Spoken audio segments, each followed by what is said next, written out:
Le président russe Vladimir Poutine déclare que son pays va mettre en pause le traité New START avec les États-Unis. Cet accord fixe des limites aux arsenaux nucléaires des deux pays. Je suis obligé d'annoncer aujourd'hui que la Russie suspend sa participation au traité sur les armes stratégiques offensives. Je le répète, la Russie n'abandonne pas le traité, mais suspend sa participation à celui-ci. Le traité New START a été signé en 2010 par le président Obama et le président russe Medvedev. Il est entré en vigueur l'année suivante.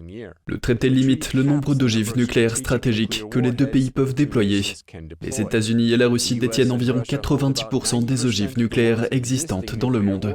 Cette quantité est suffisante pour détruire plusieurs fois la Terre. Les remarques de Poutine faisaient partie d'un important discours devant le Parlement à Moscou. Le discours a été prononcé un an après qu'il ait ordonné l'invasion de l'Ukraine. Flanqué de 4 drapeaux tricolores russes, Poutine a déclaré aux élites russes que la guerre leur avait été imposée. Il a accusé l'alliance de l'OTAN dirigée par les États-Unis d'attiser les flammes du conflit. La responsabilité de la fomentation du conflit ukrainien, de son escalade et du nombre croissant de victimes incombe entièrement aux élites occidentales et bien sûr le régime actuel de Kiev. Il a une nouvelle fois justifié la guerre comme une réponse légitime à ce qu'il a appelé les menaces de l'Occident ainsi que de l'Ukraine. Nous protégeons la vie des gens, notre patrie, et l'objectif de l'Occident est le pouvoir illimité.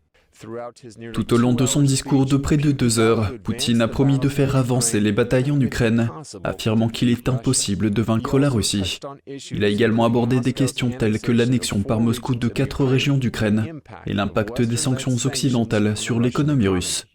Des dizaines de milliers de personnes sont mortes depuis le début du conflit en Europe de l'Est. Moscou a subi 3 revers majeurs sur le champ de bataille, mais contrôle toujours environ 1/5 de l'Ukraine.